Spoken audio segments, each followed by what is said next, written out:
Om Ajnanatimidandasya Jnananjana Shalakaya Chakshurun Militam Dhena Tasmai Shri Gurave Namah. We're continuing our ongoing discussion about strong sadhana because it's something that we can do something about. There are many things in this world we can't do anything about. And those things we can leave alone and we can tolerate. For those of you who are joining us online this morning, we welcome you. And you can text in at 650-255-2227. That's 650-255-2227. The operators are standing by to take your calls, your texts. So please participate in the class. Also, you'll notice on the website a number that you can dial in so you can speak to the members of this assembly live through the conference call and the telephone. It's easy. And we'd love to hear from you. And thank you for joining us online this morning. And welcome to all of you who have come from various places all over the Bay Area and all over California to join us live here in the studio this morning. And we're going to, over the next couple days, talk about strong sadhana. And just on Wednesday night, we talked a little bit about some of the qualities of sadhana as an introduction to the topic. And one of them as a review was pashanera reka, strictness in practice. And this pashanera reka refers to lines in stone. The definition of strict is tighten, draw tight. When a musical group practices a lot and then they make a good performance afterwards, the members of the band will come together and say, that was tight. Or others will say, that was tight. Tight performance. Otherwise, without practice, they may be sloppy. Of course, people may be so intoxicated they don't notice. But generally, those who are connoisseurs of music will notice that someone has practiced or not practiced. One of the great violinists of the world I mentioned the other day, Joshua Hevitz, says that if I don't practice one day, I notice it. If I don't practice 2 days, then my teacher notices it. And if I don't practice 3 days, then everybody notices it. And practice, for those who are serious about a discipline, is a daily affair. And one begins to notice whether or not one is tight or not. And this mindfulness of one's strictness or tightness in one's practice is of great concern to those who are interested in advancing in any discipline. They actually measure it and they notice from day to day whether they're tight or they're not tight. And they try to discern why. And this is in the topic of strictness. So one of the words Prabhupada frequently used when he talked about the practice of bhakti is that one must be strict. So it's worthwhile looking into this word strict. What does it mean? In context, I gave the phrase pashanera reka, which means lines in stone, which is a reference to the practice of Raghunath Das Goswami, who Kaviraj Goswami, the author of Sri Chaitanya Charitamrita, says Raghunath Das's practice, daily practice, was like lines in stone. In other words, immovable and very structured. So these are the greatest of practitioners. They are strict. It's not that when one reaches a certain level, one simply abandons the process or thinks, I don't need to practice anymore, and becomes lax. Even those who don't need to practice do it anyway in order to set an example for others. Another word that Prabhupada uses in context with practice is serious. And the definition of serious, it's a Latin word, which is shringere, earnest. Earnestness, demanding a seriousness is defined in the dictionary as demanding careful application. Demanding careful application. Demanding careful application. Those three words in and of themselves form a sutra which we can benefit from thinking about. Why is it demanding? Well, if we don't have careful application of the process, then we'll be swept away, because Maya is very demanding, extremely demanding. She'll ask us to do things that we never thought that we should do or that we want to do, but she'll demand that we do them anyway. And in his book, The Art of the Start, the great entrepreneur Guy Kawasaki, who was one of the founders of Apple, talks about how in forming a corporation, one must frame or be framed. That is, unless you frame the company, what its purposes are, and you apply those on a regular basis, then someone will come along and frame it for you. In fact, in the founding of Apple, that there was a great struggle in the beginning because although Steve Jobs, Steve Wozniak, and a bunch of other hippie kids started off the Apple Corporation, there was a way in which when they had a modicum of success, others, corporate types, came in and started taking the company a different way, and there was great internal struggle. There's always great internal struggle. Everyone wants to define or redefine whatever you're doing, and therefore you must, on a regular daily basis, frame what you're doing and understand how serious it is and be demanding of the application of your purpose. This is seriousness. Also, seriousness means substantial in terms of size, number, or quality. Substantial in terms of size, number, or quality. So this is another meaning of serious. So someone, that's a serious practice. Why? Because he's doing it a lot. He's doing it all the time. There's enough there that you can see that the person's serious about it. They're consumed by it. That they're exhibiting their purpose in life because the quality of it is so good. It's serious. So you can see seriousness in a person if the size, the number, or the quality is apparent. And also we mentioned that in the Bhagavatam, first canto, second chapter, 12th verse, there's a mention of thoughtfulness that comes into one's practice as an extension of earnestness, which is an aspect of seriousness, earnestness, that one must be thoughtful in one's practice. And finally, sincerity. So these three words, strict, serious, and sincere, everyone say? Yeah. And sincere is from Latin, means clean or pure. From san, without, cere, wax. Without wax, because early on in the cultivation of the quarries in which marble was being taken, the most valuable marble was that white marble with no lines. And those mining the marble soon discovered a way to erase the lines by chiseling them out and then filling them with wax, and therefore getting a little bit more for the cheaper marble. However, that didn't last, because after using the marble and on a hot day, the wax melted and then the lines became apparent again. So in sincerity, there's a way in which what you see is what you get. It's free from pretense or deceit. Free from pretense or deceit, proceeding from genuine feelings.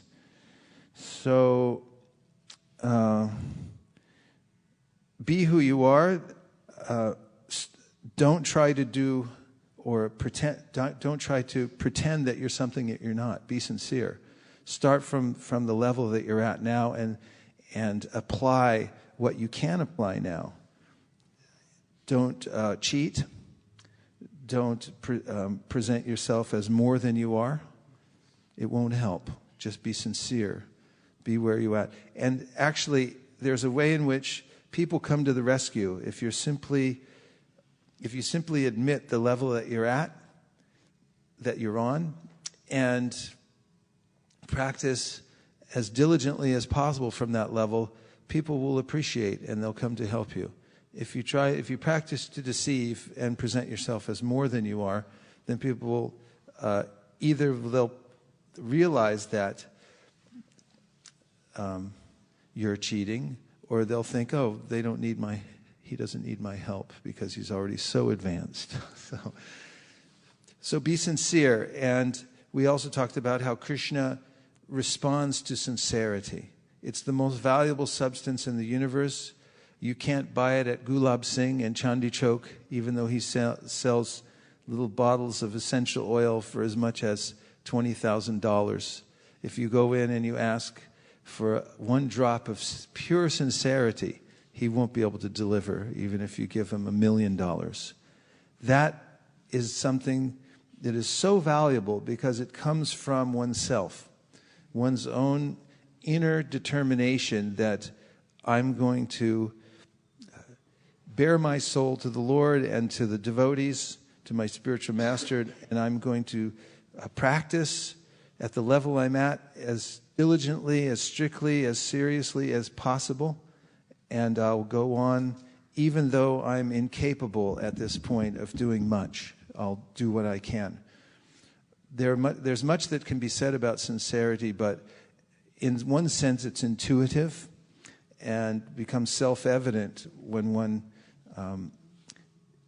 makes the decision within oneself that I'm going to practice Krishna consciousness. I'm going to surrender to Krishna, even though I can't do it.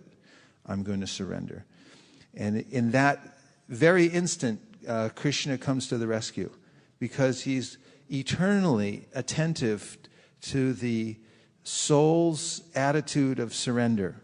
And when that attitude makes its appearance, even the slightest glimmer, then Krishna responds because he knows what's best for the soul and he's always looking for that reciprocation.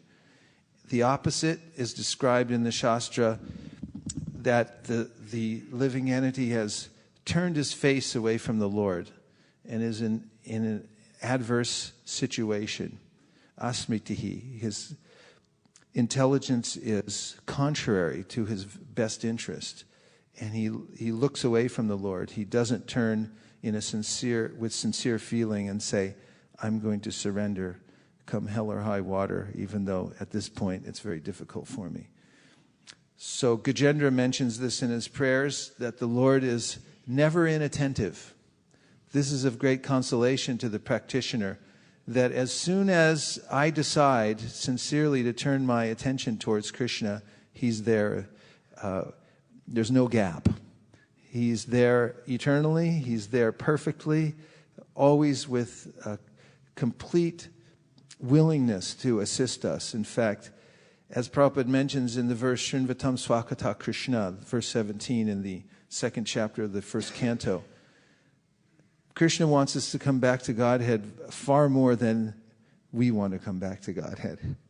This is apparent in the story of Gopakumar, by the way, in the Brihat Bhagavatamrita, that when Gopakumar visits Vaikuntha in a circuitous way on his way to Goloka Vrindavan, he meets Lord Narayan, and Lord Narayan says, I've been waiting for you for so long, life after life. I was wondering, when were you going to turn your attention towards me? And then he said, I thought in this life, surely he'll take to devotional service. Surely he'll try to surrender. But you didn't. And you went on and on and on. He said, finally, I had enough. I couldn't wait. So I forced you to take birth in Govardhan. And then I appeared there personally as your spiritual master. And I intervened in your life, even though this is contrary to my statement, Samaham Sarvat Bhuteshu. That's how much Krishna wants us to come back to Godhead. And also, in that section, he mentions how grateful he is to a living entity who surrenders even an iota, even a scintilla of sincere surrender. Krishna becomes grateful to the living entity, that he's so appreciative of that surrender. So remember that. We can remember that as we continue our practice. It only requires a trace of sincerity. Atapite deva padambuja dvaya prashada leshanu grihita evahi.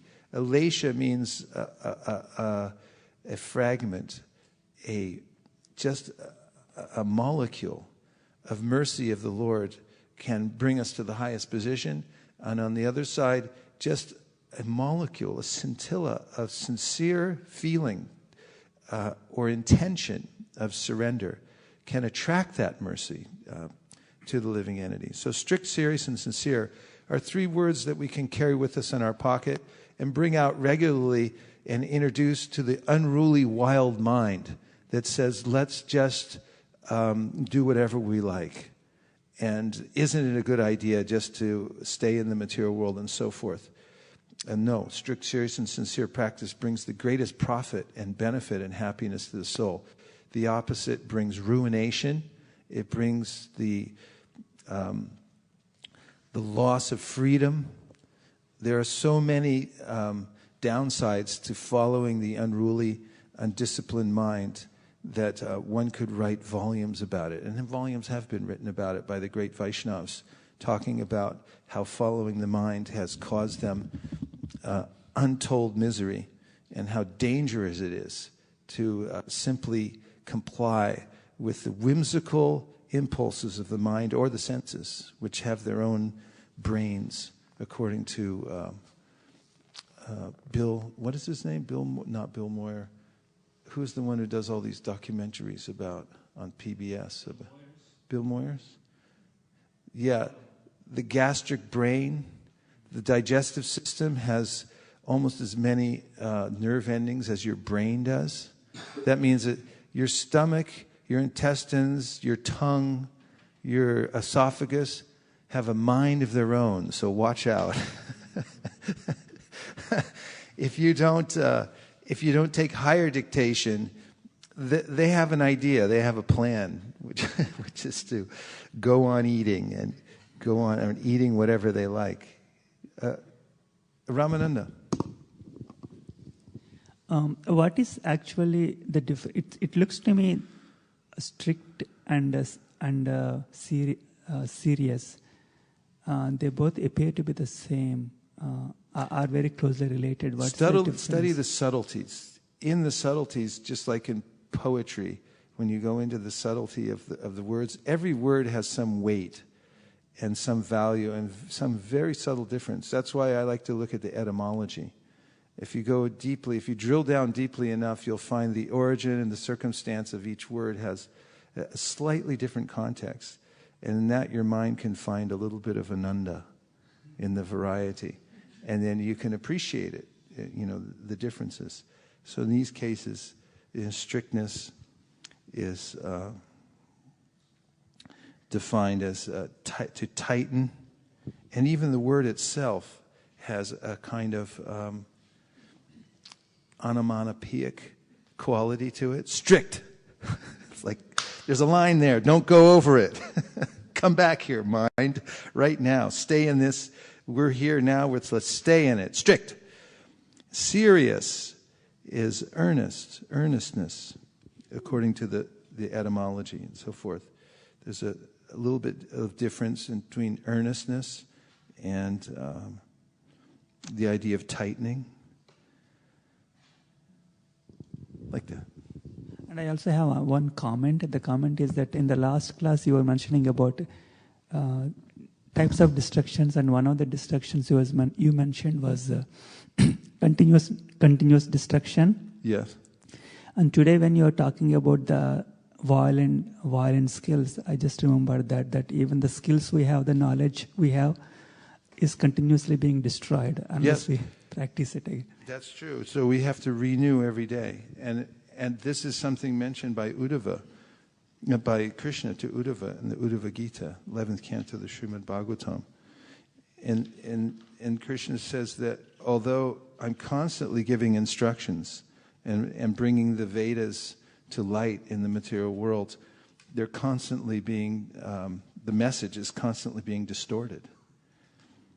Constantly. I mean, even Prabhupada was so careful to repeat this message, don't change anything. Be careful, don't change the message. And he was extremely attentive to the assembly of devotees who would start a slightly different kind of kirtan. Stop it. Go back to the... don't do that. Or even things that he introduced, like we said, Bhaja Sri Krishna Chaitanya. To Prabhupada, just he would notice the feeling or the way in which devotees were doing it and say, okay, don't do that anymore. It's not strict enough. It's not serious enough. It's not. There's something wrong with that. And through history, we've seen, you can read in the book Sri Bhakti Siddhanta Vaibhav by His Holiness Bhakti Vikas Swami about the many different kinds of deviation from Lord Chaitanya's teachings of Gaudiya Vaishnavism. There are literally dozens of various distinctive deviations. And then, of course, there's subcategories of all those as well. Groups that formed after Chaitanya Mahaprabhu that went off in slightly different directions, which is the nature of the conditioned mind and soul, conditioned mind and heart, which is, let's just do it my own way. I'll do my own thing, rather than follow the strict path. I'll do it a different way. So we have to be careful of that, because the independent mind can take one astray. And by carefully following, although not fanatically, but by carefully following the mood and mission of the Acharya, then one can become transparent and empowered in practicing Krishna consciousness and carrying it forward to others. Otherwise, one loses one's potency. Nice points, Ramananda Sakar Prabhu. Thank you. Okay, now we talked about grabbers, how planets are all called grahas or grabbers. They grab us, they move in a different direction. All living entities are grabbers. And so if you're going to be grabbed, then get grabbed by someone who knows where they're going. Anugraha. Anugraha means mercy. This is the translation of anugraha, which you'll find throughout the Bhagavatam. Anugraha. So graha means grabber, anu means to follow. So devotees are grabbers also. That's why they preach. They go out and they grab people and say, hey, come here. Look at this. Read that. Don't read this, read that. Chant this, don't chant that. This is anugraha. It means that you grab someone and you cause them to follow in the right way. Yesterday, I went on book distribution with Nirkula down to San Francisco State University. And just as we got out of the car, there's no lack of opportunity to preach anywhere in the Bay Area, that's for sure. We got out of the car, just walking down the street, we stopped about 6 people before we got to the campus, actually. And the first person I stopped was a worker. He spoke Spanish, I think about 80%, 20% English. And he bought a book. And then I walked a little further. We walked a little further, and then we found that he was part of a whole crew working on somebody's front yard there. So then I talked to the foreman, the boss, who was, I could tell just by his body language that he was in charge of the whole thing. So we had at least a 10-minute conversation with him. And he said, he looked at the Bhagavad Gita and said, I'm a dogmatic Christian. I said, we're all dogmatic. You can't live in this world without being dogmatic. I said, this whole university, every class you step into, you're forced to be dogmatic because you can't go back and test every theory that's ever been postulated and passed on. You have to accept axiomatic truth. It's just the way it is. He was impressed by that. And then he gave the Gita back. He said, I'm a Christian. I can't take this. Oh, he said, oh, no problem. We'll give you the Christian book. So I handed him over a book I just happened to pack with me called The Four Principles of Freedom, written by Satyaraj Prabhu, about following the four regular principles. And on the front, it talks about chastity. It talks about, I forget the different terminologies he uses for the four regular principles, but it looked kind of Christian. He looked at it, and I was watching his mind scan the thing, and it didn't reject. His mind didn't reject. And, okay, so we kept talking, and anyway, now I've forgotten the point I'm trying to make. Yeah, about being dogmatic, huh? Yeah, about the grabbers and so forth. So then, so I kept talking to him and preaching just on subtle points. Like one point he made was that he said he was trying to get his nephew to be a Christian, but his nephew was a seeker, and he said he's open to everything. And he told his nephew, he said, you can't be open to everything. In the beginning, maybe, he said, but at some point, it's just like you have to get married, and then there's only one woman in your life. And then and I said, yeah, but that doesn't mean that all other women become irrelevant after that. Doesn't mean you don't talk to any other women, right? Because I was making the point, it's like, you can also read this book, because so after about 10 minutes of this back and forth, he decided to give a donation very spontaneously, and then he said, but I want that book. And he wanted the Gita back, even though I took it away from him, So this is anugraha. It's, through just presenting what I've heard from Prabhupada and from, in other ways that present just tit for tat, his intelligence got attracted, and he actually spontaneously gave a donation, and he wanted the book back, even though his mind rejected it. This is anugraha. We grabbed him and caused him to follow. And then of course, Srila Prabhupada will take it from there. He takes the book home and starts looking at the pictures and things like that. That's going to grab somewhere, anugraha. So beware of grabbers. In your life, everyone's going to try to grab you. In fact, have you ever noticed when you have a cold, everyone will tell you, everyone's a doctor? Someone was telling me this in Govardhan. I said, notice that the one profession everyone wants to be a doctor. Just notice, because every time you get sick, everyone will tell you how to get better. And they'll all have their own cure.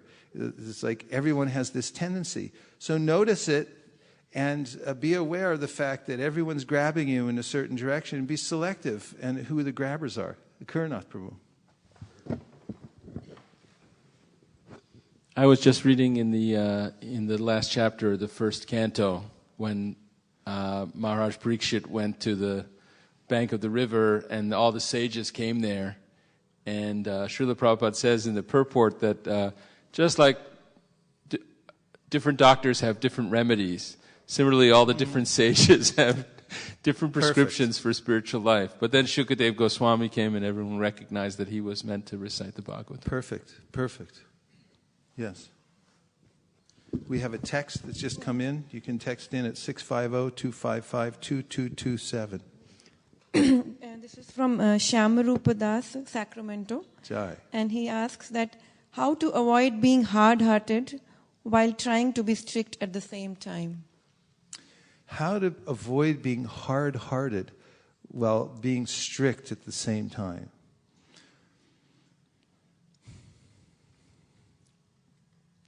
Well, one way is to realize that whatever ability we have to be strict is coming from Krishna. And I'd like a Bhagavad Gita, if I could. Because I read something the other day that I think, here's one. Thank you. That really attracted my attention regarding practice. And this is in the 12th chapter where Krishna is talking about the process of devotional service. And he tells in text 6 and 7 that those who worship me, giving up all their activities unto me and being devoted to me without deviation, that's strictness.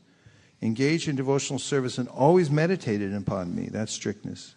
Having fixed their minds upon me, O son of Pritha, for them I am the swift deliverer from the ocean of birth and death. So the last clause is that for them I am the swift deliverer from the ocean of birth and death. And in the purport, Prabhupada mentions that when one takes to the process of devotional service very strictly, that Krishna, when one surrenders to Krishna, then Krishna takes charge of one's advancement in devotional service. Let me see if I can find the exact.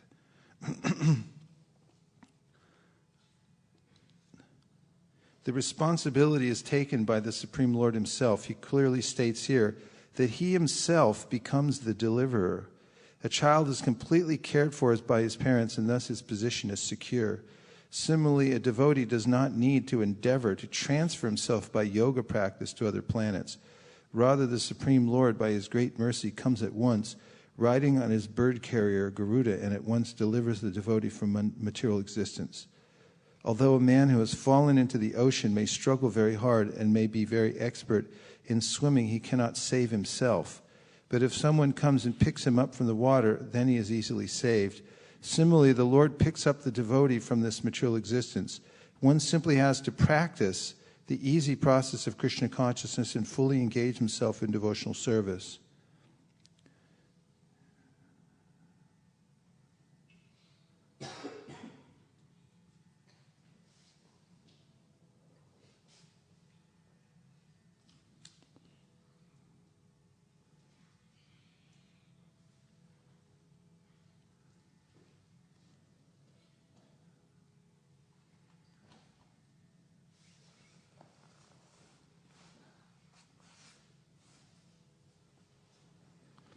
So, if one remembers, thank you,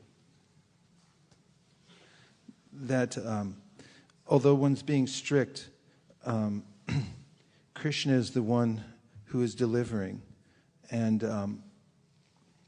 that one does not become proud or simply attached to being strict, but is attached to being strict for the sake of showing to Krishna that one is sincere, then the heart doesn't become hard.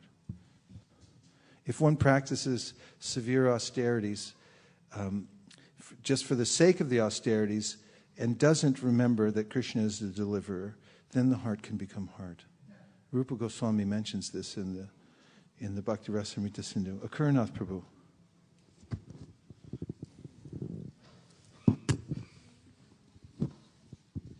I've been hearing a lot of devotees talking lately. There's always these fads that come by and stuff like that. But a lot of devotees are talking that, the Raganuga Bhakti that's practiced in the spontaneously in Vrindavan and so forth, that it's not characterized by, strict observances of regulative principles, but it's spontaneous, that it's motivated by by one's own actual taste and attraction, and therefore, one should not glorify too much the strict practices and sincere, like you're talking about today, strict sadhana and lines in stone, but really that only takes you up to a certain point, and then your natural emotions for actually serving Krishna should take over or something like that. It's always kind of rubs me the wrong way when I hear devotees talking like that, because I think that they're not, they're really inviting themselves to give up their strict practices. But I wanted your kind of comment on that. Well, Raghunath Das Goswami is our Prayojana Acharya, and his practice was like lines in stone. So we can take help from that, and also Srinivas Acharya talked about the 6 Goswamis of Vrindavan, Sankhya Purvaka Nama Gana Natibi. Very clearly he talks about how they counted everything. They're very strict about counting how many rounds they did and so forth. And there's a paradox in that, because of the nature of the internal potency of the Lord, the strictness keeps one close to that internal potency as one practices. And there's a natural spontaneity. Obviously, it can't be legislated. Otherwise, how is it spontaneous? But it grows naturally from the sincere heart of a person who's joyfully practicing devotional service.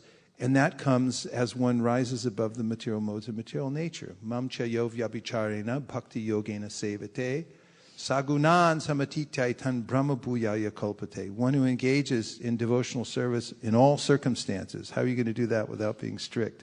Otherwise, the mind will intervene and take you somewhere else. If you give it an inch, it will take a mile. Sorry for the cliche.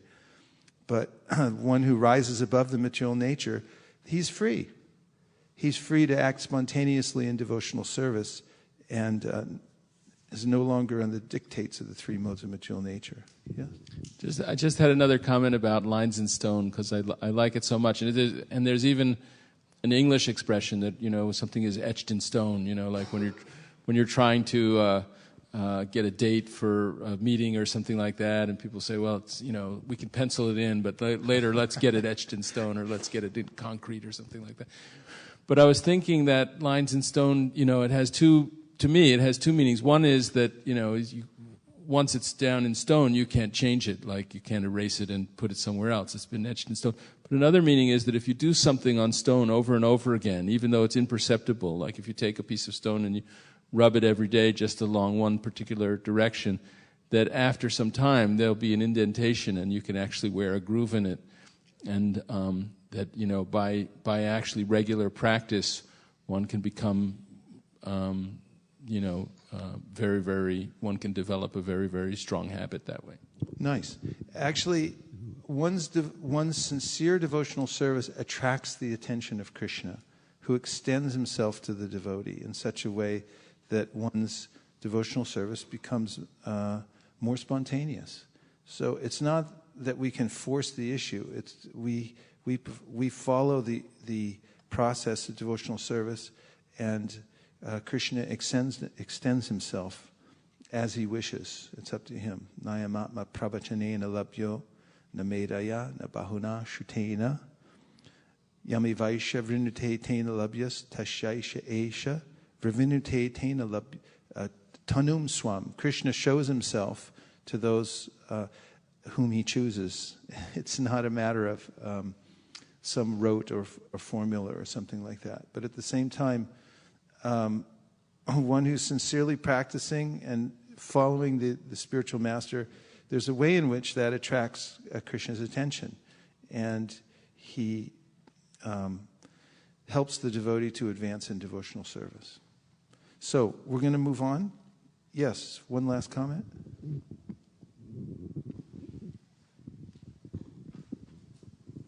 So I had a comment here. Strict and sincereness. If you're practicing something that way, you have pure goals there, right? Maybe as part of that, it could be perceived by someone, because you have set goals and set, sincerity, that it could be perceived that you are hard-hearted. So is it just a perception difference, or you know what I mean? Like, is there a difference in perception? What do you mean by hard-hearted? So example, if my kid if my kid wants something and he's persistent about getting something, but I say, nope, sweets are not allowed in the night. I have sincere and, strict rules that these are the things and guidelines which will make you, your sort of life shape up, different manner or whatever. But it's perceived by the kid. So he thinks you're hard-hearted. Yeah. So that's what I'm trying to, is that what the question was, or it was a different question? You know what I mean? Well, was that the question? The question was, if you practice strictly, does it mean that you'll become hard-hearted? Well, in any kind of practice regarding this question, one has to remember the purpose. There is a way that one can become absorbed in rote practice. That is, performing the rules and regulations only for the sake of performing them, not for the sake of advancing in devotional service. And one might define that as a hard-heartedness or closed-mindedness, and not actually appreciating the purpose behind following the rules and regulations. As far as the student and the master, if the master is giving some kind of dictate that do it like this, don't do it like that, if the student is not a willing participant, then there may be a way in which he or she will resent the teacher and think, you're just trying to dominate me or something like that. And therefore, for a father-son relationship or a father and a child relationship, sometimes it's a little more difficult because the child didn't volunteer. For disciple, the idea is that someone's like, I want to reform myself, therefore I'm approaching you. You please correct me. And therefore, it's a slightly different relationship. So there's a thankless aspect of being a guardian sometimes, that one may be perceived as hard-hearted, but oftentimes you'll find that people later on, when they benefit from those disciplines that were offered to them, which were imposed upon them even, will thank their guardian later and say, if it hadn't been for the strictness of my father or mother, that I would have been lost. In fact, Prabhupada tells a story about a child who was sentenced to death for murder, and then just before he died, he called his uncle or whoever was his guardian to the cell and said, please come close, I want to whisper something to you in your ear. And then he bit his ear off and said, if you had been more strict with me, I wouldn't have been a murderer. I have more material to cover and not much time. Can I move forward? Akurnath, last point. I apologize because it may be a big one, but I'm sure it's the question is about fault finding. That when we're trying to be strict with ourselves and follow some strict discipline with ourselves, and then we see other people are not being as strict, especially if they're members of the same organization or community. Sometimes we resent that, and we try to demand that I've seen this a lot, that we try to demand that other people practice the strictness, maybe because it's attractive to us that we want to be lax or something. We see other people are lax, and we start getting on their case, even though they're not really our... Got it. State the question. What about, when speaking of hard-heartedness, isn't that part of it? How can we overcome that with, that? Well, first of all, Prabhupada says one's eyes should be trained to spot offenses.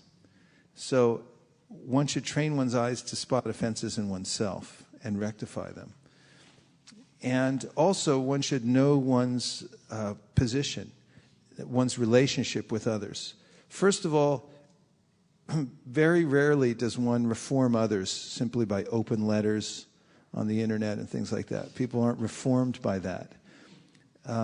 People are generally most impressed by seeing a personal example because it's irreproachable.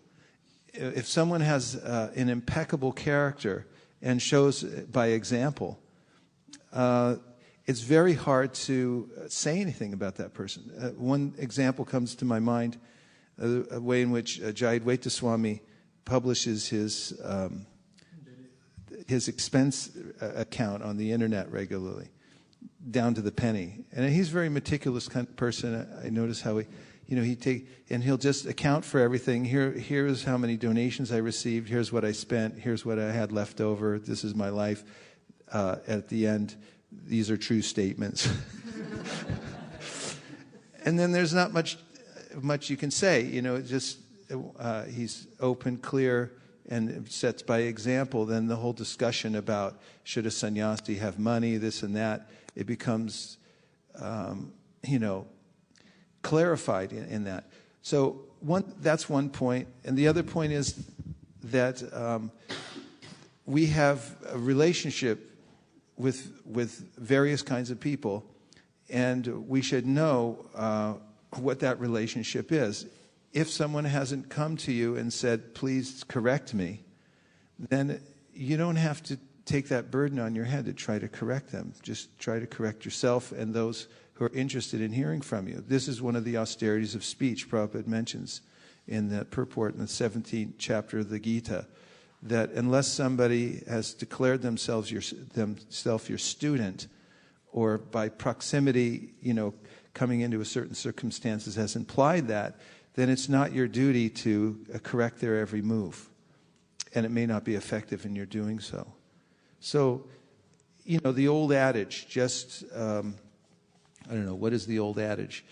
Be the example. Be the change that you want to see in other people.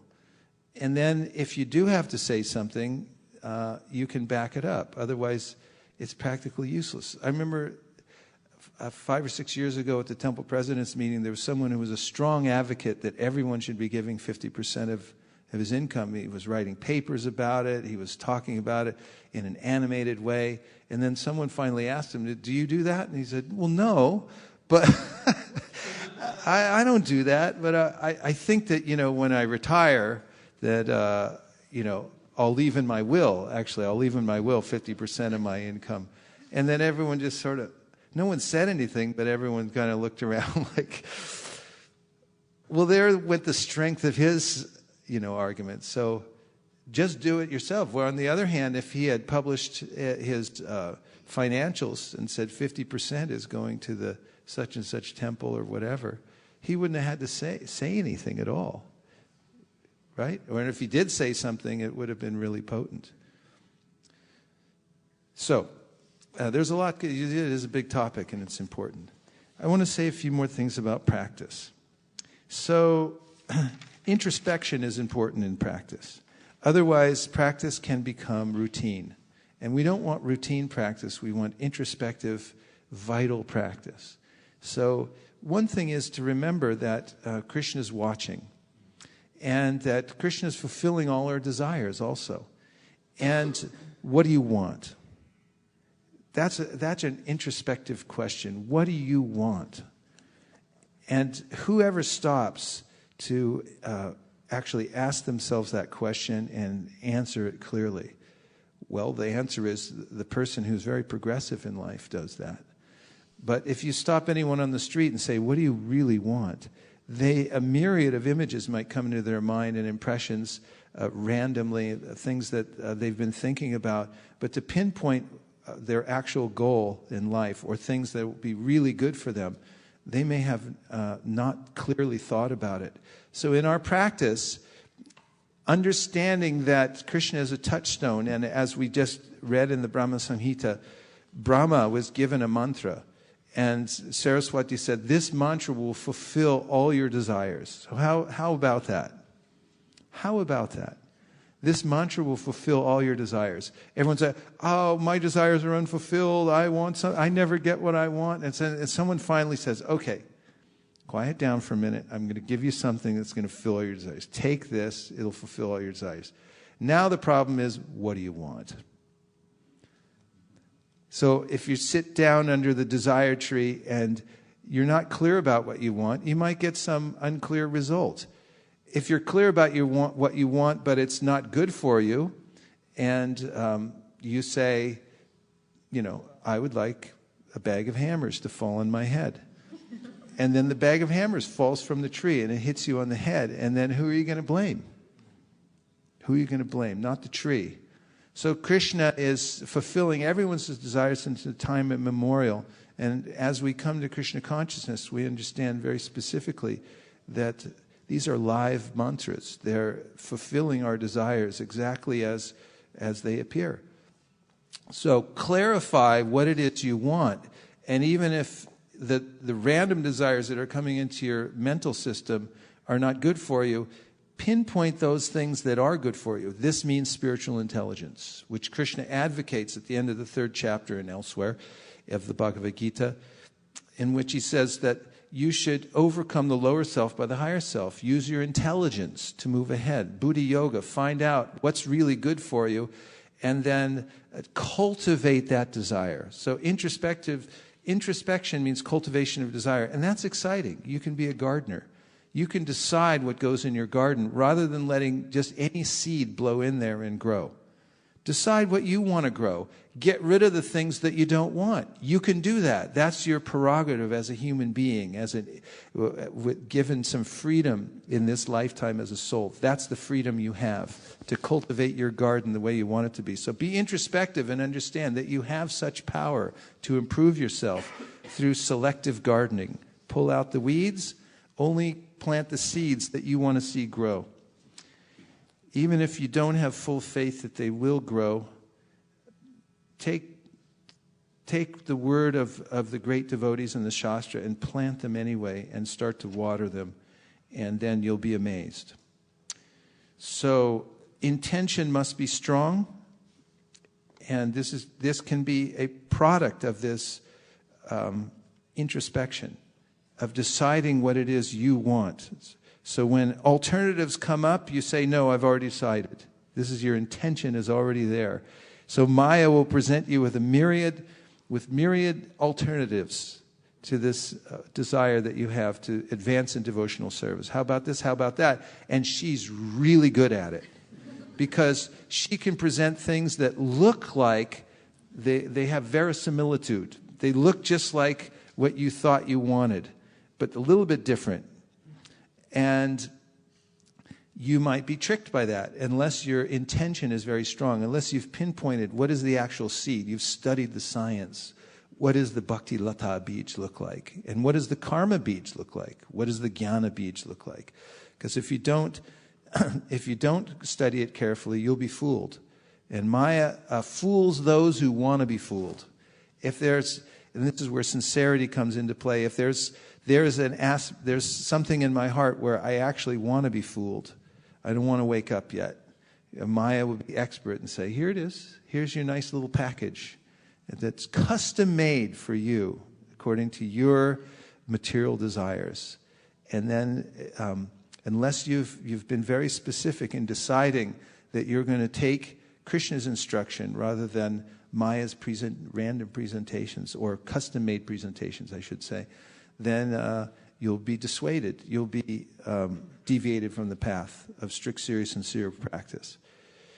So there are two rules in the practice of devotional service, which Rupa Goswami very liberally begins with in his presentation of Bhakti Rasamrita Sindhu, is that one must always remember Krishna and never forget Krishna. Within that framework, one has a lot of liberty to organize one's personal practice so that you can do those two things. But you have to do these two things. You have to always remember Krishna and never forget Krishna. And he doesn't say specifically everyone has to do it like this. He gives so many different varieties of activity that may give people in various modes of nature, in various positions in life, an opportunity to do that. So always remember Krishna, never forget Krishna. We call the four regulative principles the regulative principles of freedom. These are a framework to work with. Cultivate these four regulative principles of freedom. The more you're able to practice these four regulations, no illicit sex, and think about what that means in all its subtleties, and practice it very carefully. No intoxication. Think about what that means in all its subtleties. No gambling and no meat eating. There's a lot that can be said about the subtleties of these things, but just taking these bare four regulative principles, they free one from the obligation to Maya. And make your stand here. The four regulative principles are a great framework of mercy given to us by our Acharya, so that we can protect ourselves from the onslaught of Maya. And then 16 rounds. So this prescription, four regulative principles in 16 rounds. This is a basis of our practice. These are fundamentals. Just by strictly doing these, 4 and 16 every day, one can become as strong as the Himalaya mountains in one's practice. Prabhupada told that to one sannyasi. If you follow very strictly the four regulative principles and chant very carefully your 16 rounds every day, your practice of devotional service will become as strong as the Himalaya mountains. Yes? Hare Krishna. I just had this thought when you mentioned about the four regulative principles of freedom, and previously that you were saying how Maya is always attacking. So I just felt that, when a soldier goes into a battle, he wears his armor. If you don't have the armor, he's going to get attacked. And the enemy is always looking when he's dropping the guard. So 4 regulative principles essentially is an armor or a guard. You drop even one, and there you are. You're opening yourself to getting injured. So, thank you. Very well put. Yes, like armor. Now, to help us in customizing and prioritizing our practice, Rupa Goswami gives 64 items of devotional service. Actually, there are many more than that. But he gives 64 items, very specifically in the Bhakti Rasamrita Sindhu, but mentions that in the Hari Bhakti Vilas there are more than that mentioned. But these are primary, 64. But then to make it even more focused, then he gives 5. And may I have the Madhya Lila 22.128, please? Govinda Charan's got it. So in the Chaitanya Charitamrita, we'll find Lord Chaitanya Mahaprabhu in his teachings to Sanatana Goswami in helping us refine our practice of the 64 items of devotional service. Tells us about 5, which are the most potent of the 64. Amazingly potent, so much so that you'll hear something that will make your ears tingle and your feet want to dance. Do you want to hear something that makes your ears tingle and your feet want to dance? Yeah. Okay, here it is. Thank you, Govinda Charan Prabhu. That's 22.128.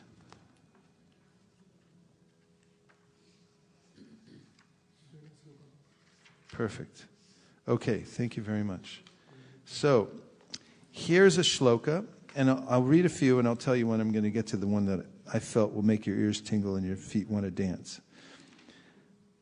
On 128, Sadhu Sangha Nam Kirtan Bhagavat Shravan Mathura Vas Sri Murtira Shradhaya Sevana.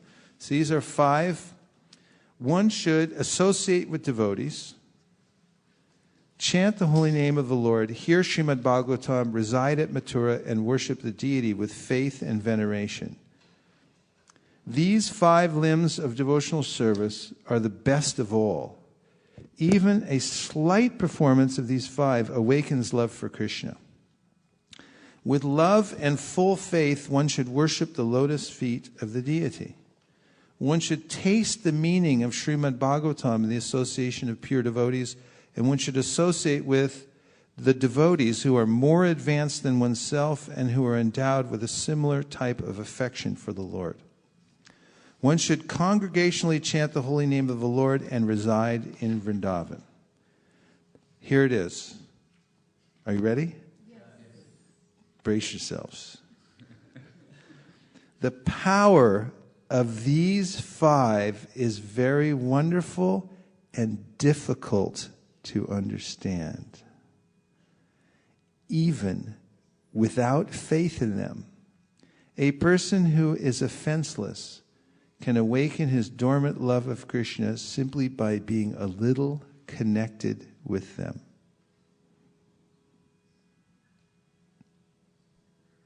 Even without faith. A little connection. They're so powerful, it's difficult to understand how powerful they are. That's Krishna's mercy. Keep this in mind when your mind tells you that it's too difficult to attain higher stages of devotion or to advance in devotional services. It's meant for others, not for me. That how can I do this? My circumstances are so convoluted. There's so many combinations and permutations. No one can understand my situation. It's so problematic. Keep this in mind. I'll read it one more time. The power of these 5 principles is very wonderful and difficult to understand. Even without faith in them, a person who is offenseless can awaken his dormant love of Krishna simply by being a little connected with them. Akarnath Prabhu. There are so many devotees who are very dedicated and faithful devotees and still have trouble giving up offenses. How can we understand that a faithless person can be offenseless? It's connected to sincerity. Don't be resentful of the fact that you're not making the kind of advancement you thought you'd make. Because there's a lot of different reasons why you may not make the kind of advancement you thought you'd make, but don't resent it. It's a state of heart, non-resentfulness, which is kind of an offenselessness, which is that feeling that Krishna is in charge of this.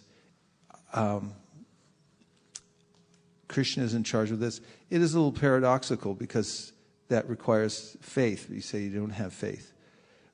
But Krishna mentions in the 13th chapter of the Bhagavad Gita a person who is open and innocent, even though ignorant, can come to the highest stage and understand Paramatma simply by hearing from others. So there's a certain quality there. Very particularly in all kinds of endeavors and practice of devotional service, especially, one should beware of resentfulness, bitterness, insincerity. And because those taint one's service, they are not attractive to other devotees, and they're also not attractive to Krishna. I'll think about it more. So far, are your ears tingling? Yes. Do you feel like dancing? Yes. Okay. Why? Can you say? What did you like about this statement of Sri Chaitanya Mahaprabhu, who's teaching Sanatana Goswami? Anything particularly that caught your interest? That even a slight faith and a little performance, those even with no faith and slight performance. Yeah, no faith and slight performance. So you like that gives more confidence. Yeah. So the mind generally, there's a way in which the mind will be all or nothing. That if I can't make it all, I won't do anything. But remember, a slight connection. Sudeep? What I really liked it was difficult to understand. That gave me a lot of solace because I'm really not understanding this, and it's clearly stated it's difficult to understand. Don't bother about understanding. Just keep following. So that gives me a lot of solace. That's good. Solace is good. You need solace to continue your practice. Solace in your practice. Kurna. It's exciting because it makes it seem like it's possible. Even in the Nectar of Devotion, I think there's a statement that these 5 practices, even a neophyte can get a taste of real ecstasy by practicing these. There it is. Yes. And a text has come in. And those of you who are online, we thank you for joining the class. 650-255-2227 is the number to text in. We have operators standing by to take your calls. This is Jim Prabhu from San Diego. Hare Krishna, Bhakti Jim. And he says that, Hare Krishna Gurudev, I'm so glad to hear about the 5 things. I don't think I can keep track of 64. But knowing I don't even need faith to awaken Krishna's love, I'm glad all I need is sincerity. Hare Krishna. Sounds like a very faithful devotee. Okay, so moving on. Chaitanya Mahaprabhu says, when one is firmly fixed in devotional service, whether he executes one or many processes of devotional service, the waves of love of Godhead will awaken. They're waves waiting to wash in. There are many devotees who execute only one of the 9 processes of devotional service. Nonetheless, they get ultimate success. Devotees like Maharaj Ambarish execute all 9 items, and they also get ultimate success. So I wanted to bring that to your attention, that out of this sense of anugraha, wanting us to follow, the acharyas have given us options, 64, now 5, a way to fix your mind, and then these statements that if you're slightly connected with them. So don't be overly concerned at one particular part of your life that you can't be fully absorbed. Be slightly connected and always stay alive, and always remembering Krishna and never forgetting him by being slightly connected at least. Now, there are aspects of practice which are important, elements of practice which can be very helpful. And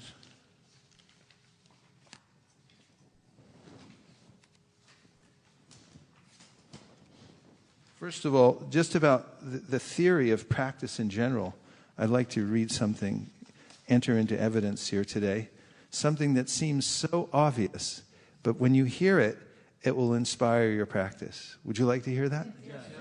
I'd like to hear it again. I just wrote it down, but this is the law of practice. The logarithm of the reaction time for a particular task decreases linearly with the logarithm of the number of practice trials taken. To summarize, practice improves performance. I'll say it again. The logarithm of the reaction time for a particular task decreases linearly with the logarithm of the number of practice trials taken. You like that? Yes. I like it too much. This is for the mind. It's medicine for the mind. To remember your daily practice. Practice works. Practice works. And as you practice, your performance will improve, period. That's just the way things work. So practice a lot, or as much as you possibly can, because in discipline, there are such great rewards. We can't even measure them because they're synergistic. They enter into different elements, and that they become more productive than we can even imagine. A little bit of sincere practice comes out the other side in an exponentially expanded way. But remember this, that if you practice, you'll get better. If you practice, you'll get better. And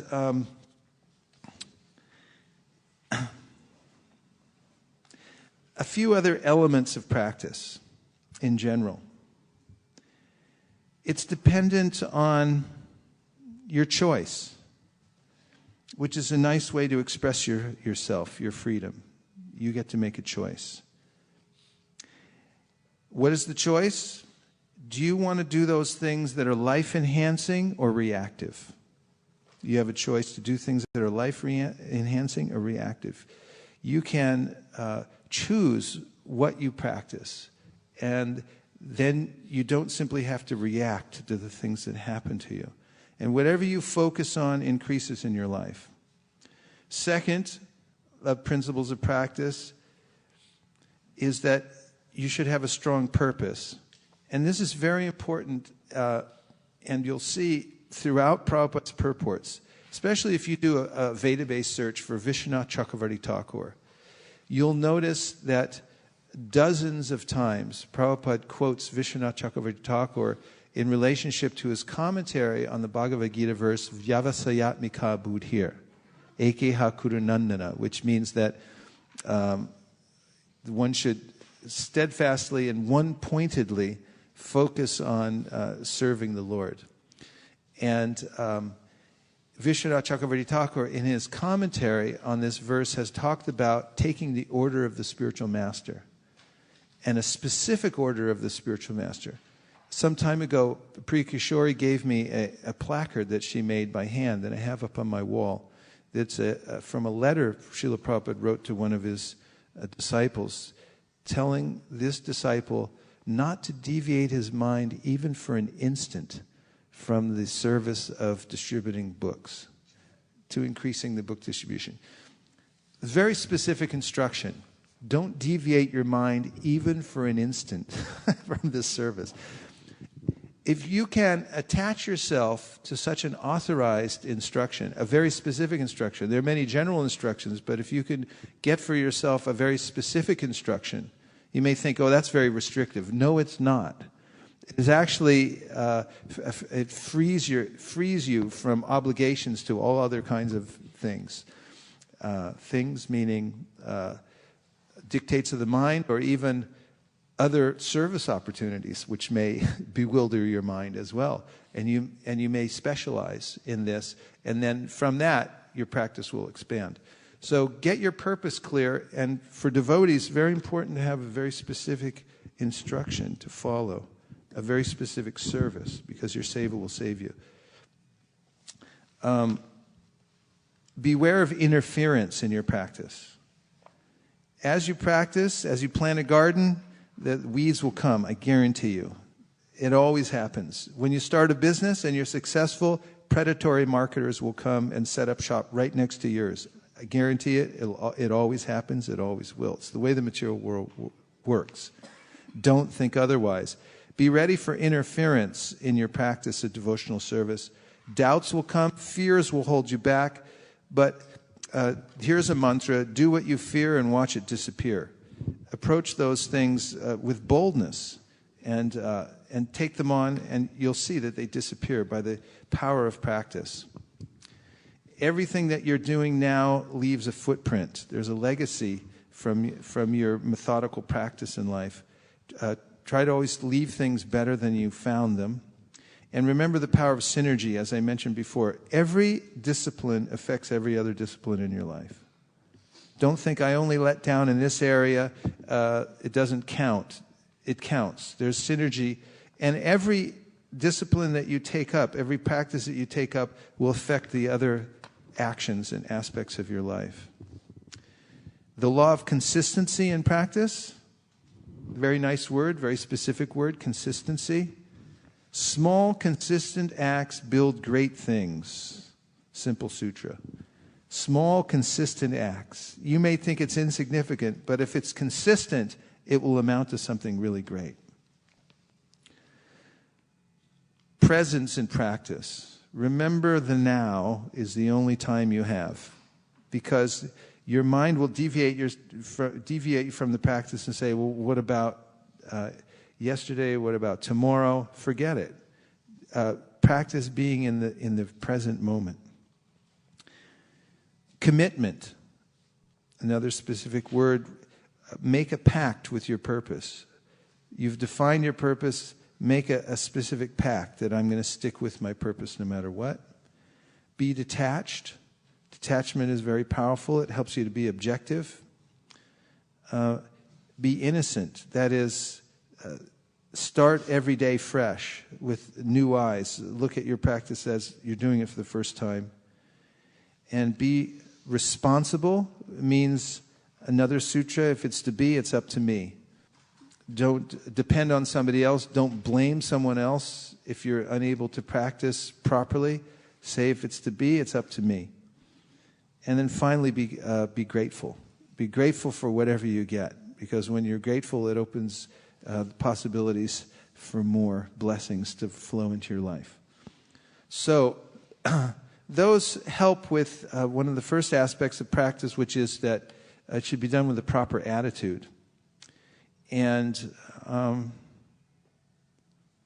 Prabhupada mentions in the Nectar of Instruction that advancement in Krishna consciousness depends on the attitude of the follower. What do you think about that? Yes, Lavanya.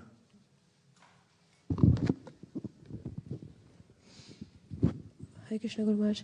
Maharaj, before you go any further, what you just finished, yes, you said detachment, and at the same time you said, if it's to be, it depends on me. Yeah. And they contradict each other. Could you explain that?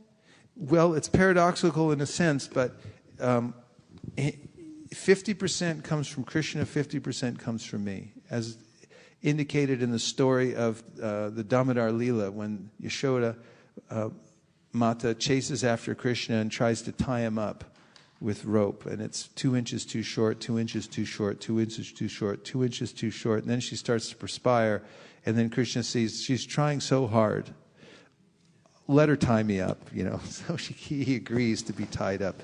And our Acharya, Vishwanath Chakravarti Thakur, has commented that this indicates that 50% comes from our personal labor and 50% comes from Krishna's mercy. 1 inch indicates our endeavor, 1 inch indicates Krishna is extending himself to us.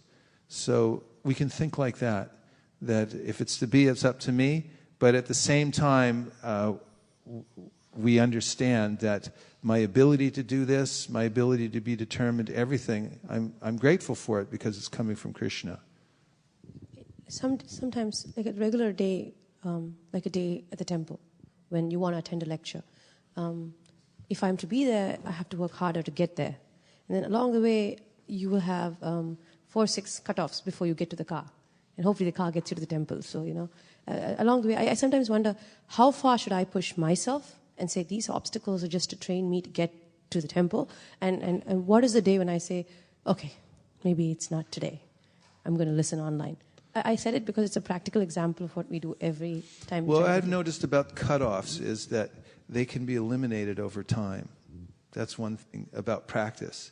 Find out where the cutoffs are and then plan to cut them off. I just noticed that, when you have a very tight schedule, when we were in Govardhan recently, we had a tight schedule, every 5 minutes counts. And I would really notice that there were certain things, like I have a little sign that says, please do not disturb. And if I hang it on my door, at the ashram, it would eliminate some cutoffs, which would, someone knock on the door and say, can I talk to you about such and such? And then, one thing could lead to another. But I was very clear about my boundaries and say, I'm not available right now for anything for any reason. Then that would eliminate 99.9% of the time cutoffs, just as an example. And there's a route from when I was in Vrindavan from the MVT where I was staying to the temple. And knowing that I had to complete certain vows, I would take the back route. Because I knew if I took the other route, I would be stopped, 5-6 times. Hey, Vaish, how you doing? Where are you living now anyway? You still, how about that? Are you in San Jose or what is it, Mountain View? And after 6 times of that and, an hour and a half goes by, then I'd miss the thing. So, I just know there's a cutoff over that way, so I'd go the back way and I'd go down the alleyway. So if you're locked in to a purpose and you're looking for numerical strength, eliminate the cutoffs as much as possible, and then it becomes a game of efficiency to do that. So another point is inspirational sadhana. May I have the Bhagavatam 1.6.15, please? This is an advocacy of non-mechanical devotional service and a very interesting pastime for our edification in the Srimad Bhagavatam regarding Narada Muni, one of our great acharyas, who's the Bhakti Acharya. He's a Shaktivesh avatar. What is his Avesh? It's Bhakti Shakti. Thank you, Govindacharan Prabhu. Narada Muni. After that, under the shadow of a banyan tree in an uninhabited forest, I began to meditate upon the supersoul situated within, using my intelligence as I had learned from liberated souls. Purport. One should not meditate according to one's personal whims. One should know perfectly well from the authoritative sources of scriptures, through the transparent medium of a bona fide spiritual master, and by proper use of one's trained intelligence for meditating upon the supersoul dwelling within every living being. This consciousness is firmly developed by a devotee who has rendered loving service unto the Lord by carrying out the orders of the spiritual master. Sri Naradaji contacted bona fide spiritual masters, served them sincerely, and got enlightenment rightly. Thus he began to meditate. 16. As soon as I began to meditate upon the lotus feet of the personality of Godhead with my mind transformed in transcendental love, tears rolled down my eyes, and without delay, the personality of Godhead, Sri Krishna, appeared on the lotus of my heart. Purport, the word bhava is significant here. This bhava stage is attained after one has transcended, as one has transcendental affection for the Lord. The first initial stage is called shraddha, or a liking for the Supreme Lord. And in order to increase that liking, one has to associate with pure devotees of the Lord. The third stage is to practice the prescribed rules and regulations of devotional service. This will dissipate all sorts of misgivings and remove all personal deficiencies that hamper progress in devotional service. When all misgivings and personal deficiencies are removed, there is a standard faith in transcendental matter. Isn't that nice? And the taste for it increases in greater proportion. This stage leads to attraction, and after this there is bhava, or the prior stage of unalloyed love for God. All the above different stages are but different stages of development of transcendental love. Being so surcharged with transcendental love, there becomes a strong feeling of separation, which leads to 8 different kinds of ecstasies. Tears from the eyes of a devotee is an automatic reaction, and because Sri Narada in his previous birth attained that stage very quickly after his departure from home, it was quite possible for him to perceive the actual presence of the Lord, which he tangibly experienced by his developed spiritual senses without material tinge. Get ready. Things are about to change. O Vyasadeva, at that time, being exceedingly overpowered by feelings of happiness, every part of my body became separately enlivened. Being absorbed in an ocean of ecstasy, I could not see both myself. I could not see both myself and the Lord. Purport: spiritual feelings of happiness and intense ecstasies. Is everyone with me? Yes. Have no mundane comparison. Therefore, it is very difficult to give expression to such feelings. We can just have a glimpse of such ecstasy in the words of Sri Narada Muni. Each and every part of the body or senses has this particular function. After seeing the Lord, all the senses become fully awakened to render service unto the Lord, because in the liberated state, the senses are fully efficient in serving the Lord. As such, in the transcendental ecstasy, it so happened that the senses became separately enlivened to serve the Lord.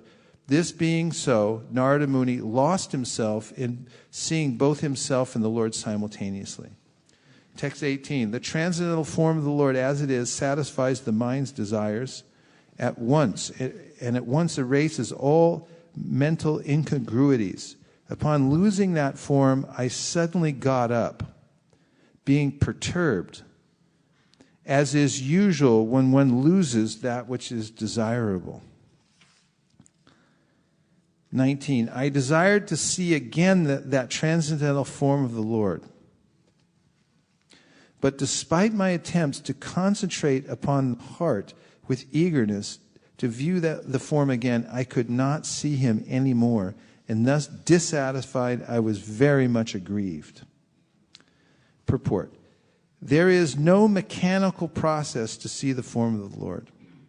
It completely depends on the causeless mercy of the Lord. We cannot demand the Lord to be present before our vision, just as we cannot demand the sun to rise whenever we like. The sun rises out of his own accord, so also the Lord is pleased to be present out of his causeless mercy. One should simply await the opportune moment and go on discharging his prescribed duty in devotional service to the Lord. Narada Muni thought that the Lord could be seen again by the same mechanical process which was successful in the first attempt. But in spite of his utmost endeavor, he could not make the second attempt successful. The Lord is completely independent of all obligations. He can simply be bound up by the tie of unalloyed devotion, nor is he visible or perceivable by our material senses.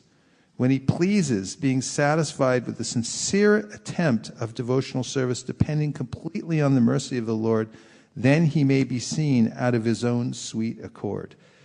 This is a clue to our practice. Although we're talking about numerical strength, although we're talking about substantial devotional service, this is a sign of seriousness and so forth, we must always remember that the Lord appears of his own sweet accord. Now, in this story of Narada Muni, we notice that Krishna appeared to him, and he felt complete ecstasy beyond the imagination. And naturally, the symptoms of love of God appeared in him, all the symptoms. Then Krishna disappeared. And the second time, Narada thought, I'll get him back. And he began to practice mechanically. And the Lord didn't appear. Seeing my attempts in that lonely place, the personality of Godhead, who is transcendental to all material description, spoke to me with gravity and pleasing words just to mitigate my grief. O Narada, the Lord spoke, I regret that during this lifetime you will not be able to see me anymore. Those who are incomplete in service and who are not completely free from all material taints can hardly see me. O virtuous one, you have already once seen my person, and this is just to increase your desire for me. Because the more you hanker for me, the more you will be freed from all material desire. By service of the Absolute Truth, even for a few days, a devotee attains firm and fixed intelligence in me. Consequently, he goes on to become my associate in the transcendental world after giving up the present deplorable material worlds. Intelligence engaged in my devotion cannot be thwarted at any time. Even at the time of creation, as well as the time of annihilation, your remembrance will continue by my mercy. Then that supreme authority, personified by sound and unseen by eyes, but most wonderful, stopped speaking. Feeling a sense of gratitude, I offered my obeisances unto him, bowing my head. Thus I began chanting the holy name and fame of the Lord by repeated recitation, ignoring all the formalities of the material world.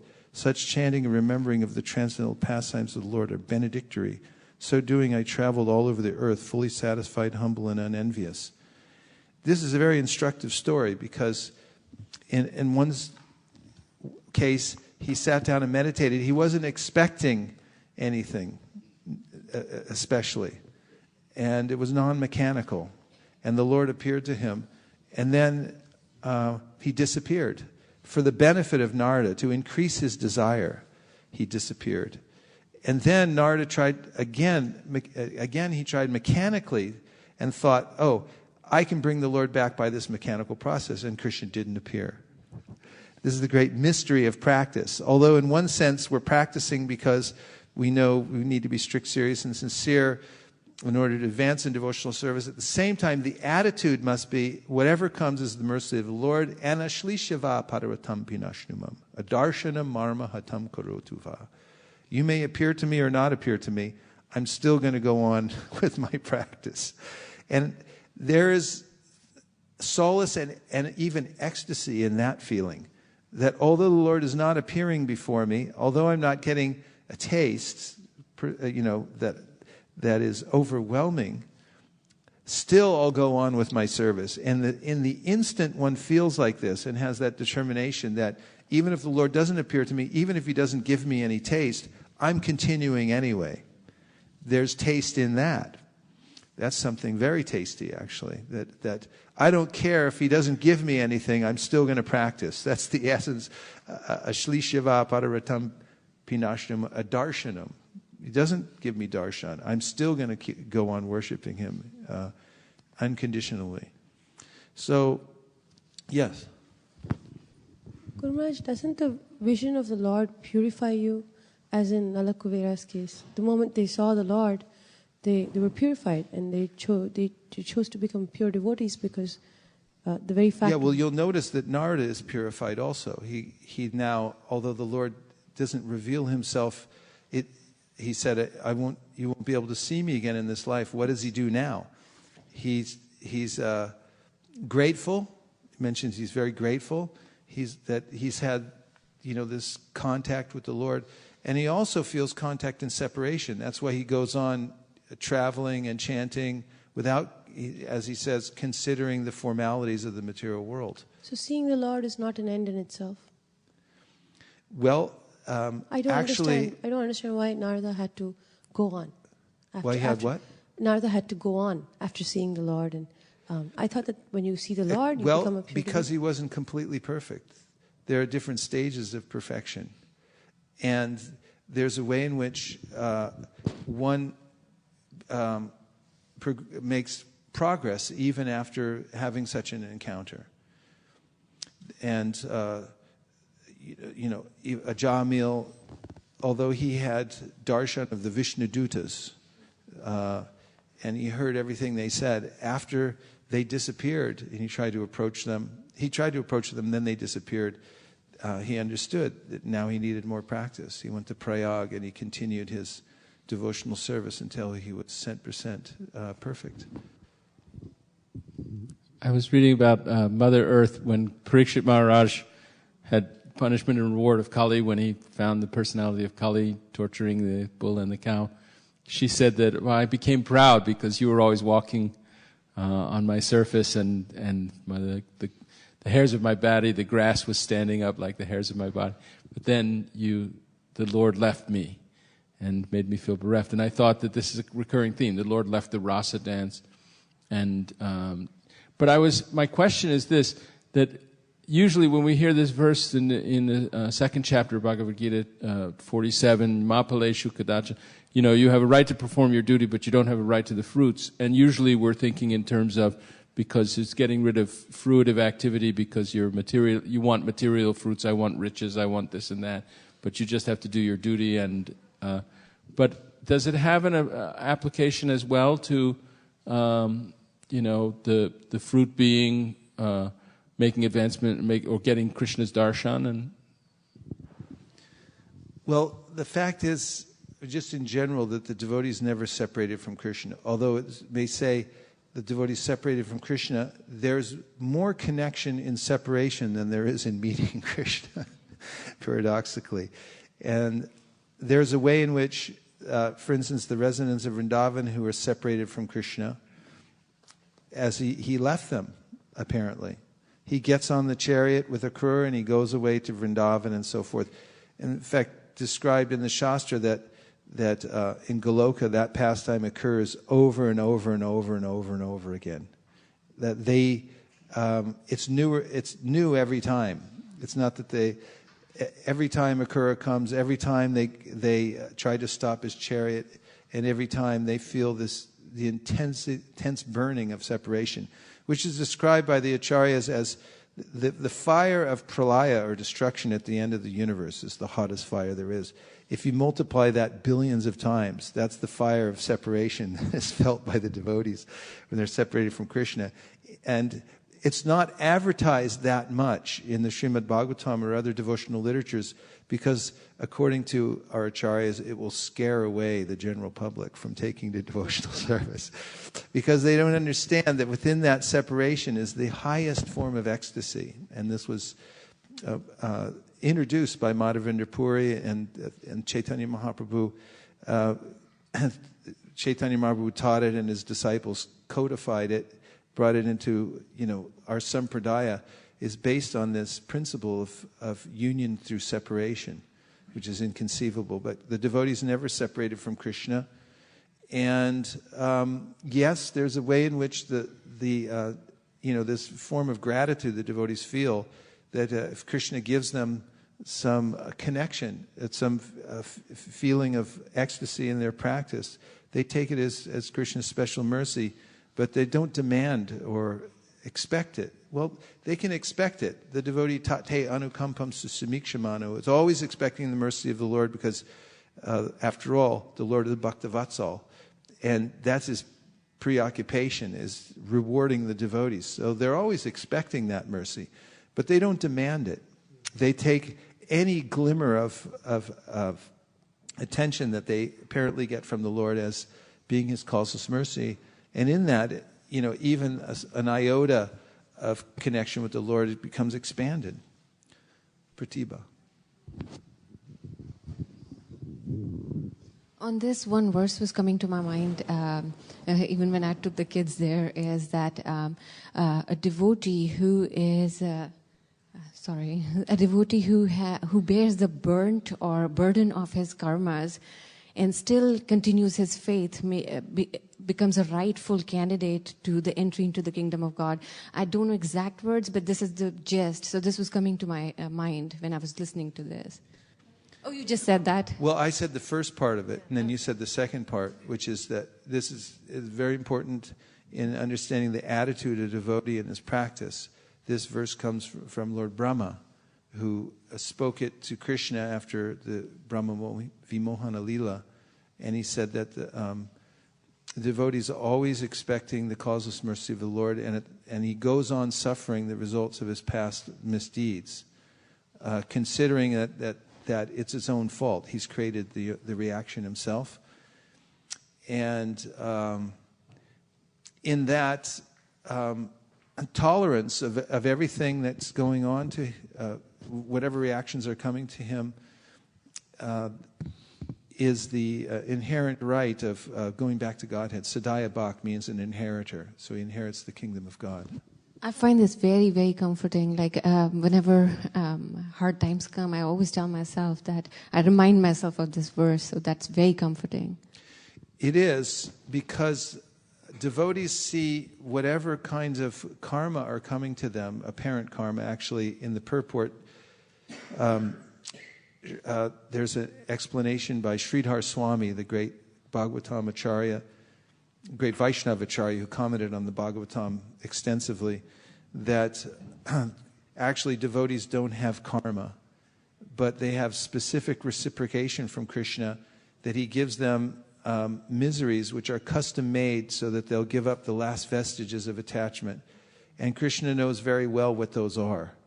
And therefore he brings very specific kinds of apparent karmic reactions, which are his special mercy, so the devotee will finally give up even the last vestiges of attachment to the material world. So Vishwanath Chakravarti Thakur and other acharyas explain that these kinds of miseries are not a burden to the devotee, or they are a burden, but they're the kind of burden that a businessman feels when he's given great wealth to manage. Yes, it may be a burden of management, but it's very nice. And the devotee also understands that this is my last vestiges of karma being burned up. It means I'm getting closer to going back home, back to Godhead, and being with Krishna. So there's no lamentation in that. So, another text? It came sometime back when we were talking about practice and performance. So this is from Saudi Arabia, Rajesh Prabhu. Jai Rajesh. And he says, Haribol Hare Krishna Gurudev, about practice. Practice makes a man perfect. And then he writes, Bhajante Mam Dridha Vrata. So that's yeah, that's such a nice statement. Practice makes perfect. And even more precisely, perfect practice makes perfect. My Mridanga teacher points this out to me all the time, that if you go slow, and if you do it slow and correctly, then later on you can go fast and correct. Tendency is, as soon as you start a new beat, and then speed up, and it's slightly off, but at least I'm doing it. And he said, no, you're not doing it correctly. Go slow like a complete beginner, very slow, and get it completely right. And then later on you can go fast and completely right. But you can't do it if you don't practice perfectly. Of course, there's a way in which in devotional service, our perfect practice is sincere practice. And Krishna makes up for many of our mistakes and so forth. And there's a way in which by making mistakes, we learn. They become the pillars of success. So this is a vast topic, which we'll end for today now, with just a summary that look no further than discipline and practice for happiness in life, especially devotional practice and discipline. Don't blame anyone else. Just take shelter of your practice. And whatever stage you're at now, whatever imperfections you feel you might have, or do have, obviously, take the slow, steady practice of devotional service, connection especially to these 5 items, because everyone's busy. Everyone has so many other demands on them. The Lord has been so kind to present these 5 and say, even if you have a little connection with them, you'll come to the perfect stage, because they're so wonderful and so mysterious, they're difficult to understand. Kuranath Prabhu.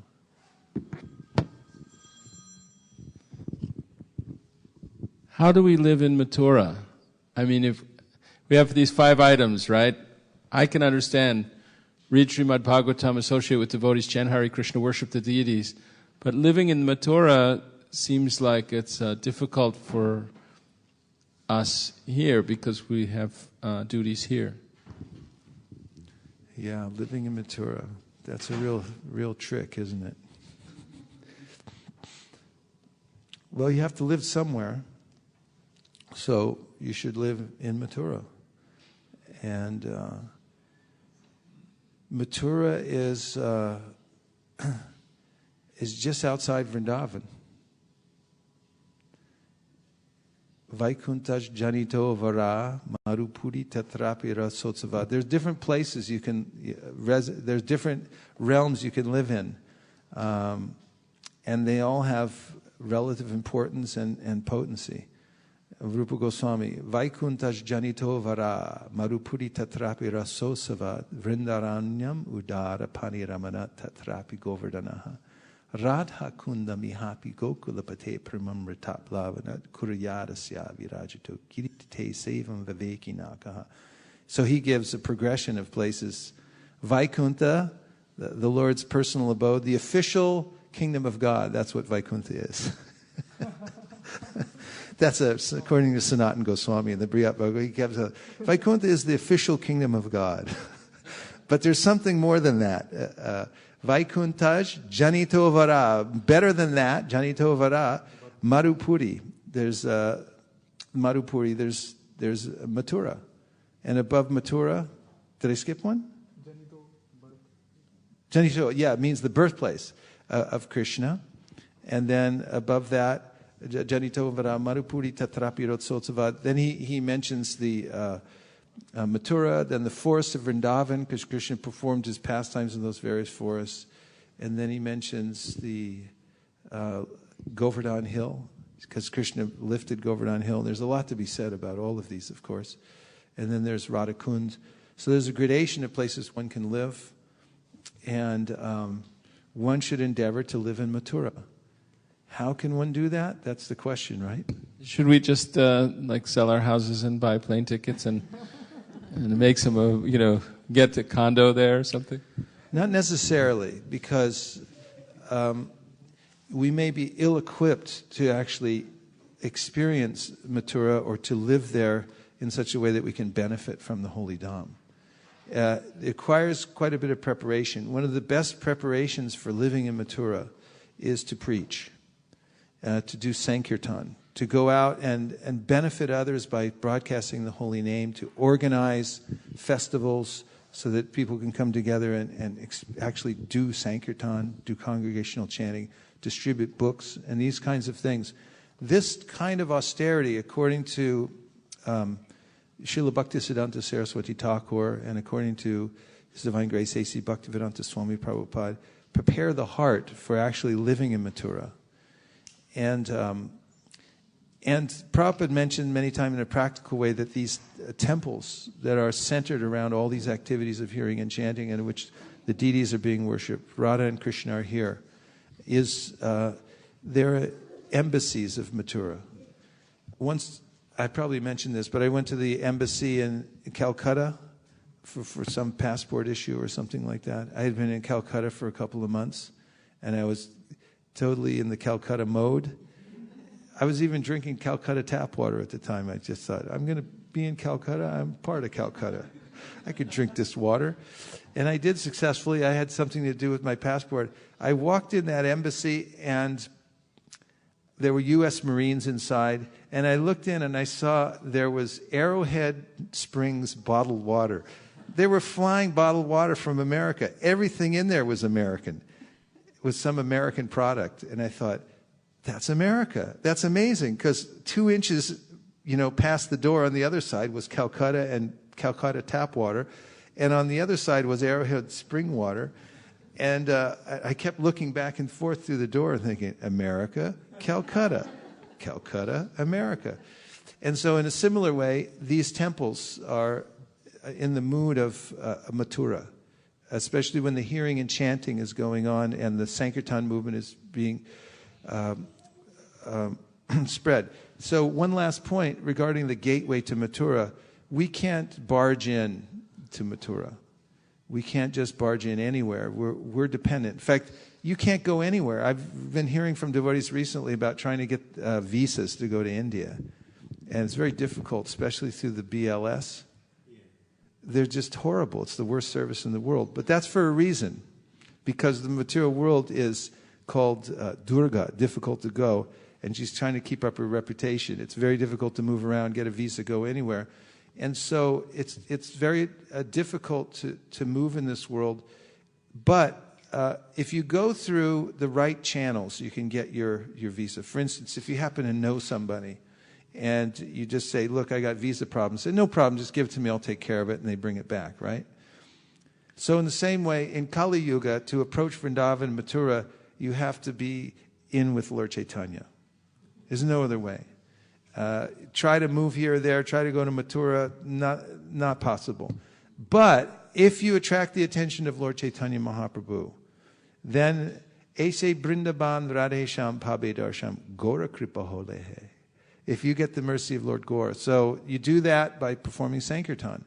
So if you perform Sankirtan with abandon and focus your mind on that, worship the lotus feet of Lord Chaitanya Mahaprabhu, Tirtasparam Shiva Vrinchi Nutam Sharanyam, Brityartiham Pranatapala Pavabdi Potam. Karabhajana Muni says, if you worship the lotus feet of Lord Chaitanya Mahaprabhu, the Mahapurush, you get the result of going to all the holy places. And that's the way to enter Mathura. Do Sankirtan. Worship Lord Chaitanya Mahaprabhu in the authorized way. Then you become eligible. Then you get called to Mathura. And also then you can see Mathura in your own precincts. And that brings us to the end of our broadcast. Hare Krishna. And now we'll have a Guru Puja. So let's put away all the Shastra deities with great efficiency and reverence and all the asanas, and then we'll stand up and sing for our founder Acharya. Srimad Bhagavatam ki jai, Srila Prabhupada ki jai, Gaur Bhaktivinoda ji ki jai, Go Premanande Haribo. Today we have opportunity of a beautiful day in November still for Sankirtan. There'll be several Sankirtan parties going out today to various places.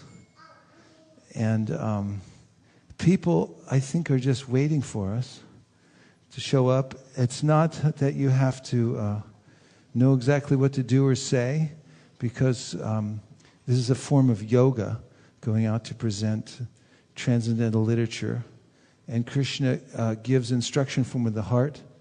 A few tips are to be detached and compassionate, friendly, and to depend on Krishna, and just make a very straightforward and succinct presentation to people.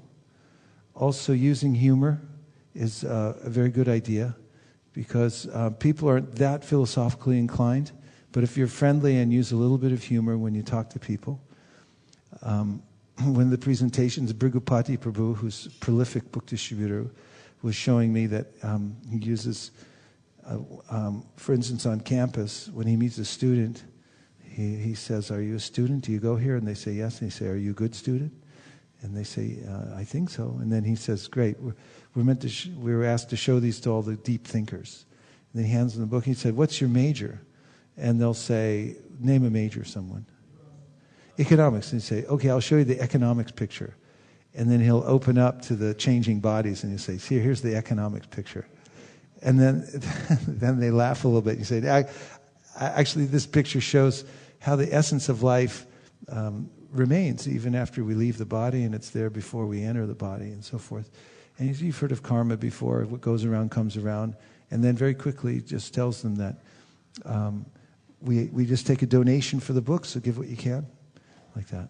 Yesterday, when we went to the San Francisco State campus, and there's a little grade that goes down to where the library is, where we usually work in front of the library. Just as I was going down there, I saw a woman coming up the hill, and she had some books under her arm, and one of them was the Bhagavad Gita as it is, in paperback. And then I thought, there must be other devotees here distributing.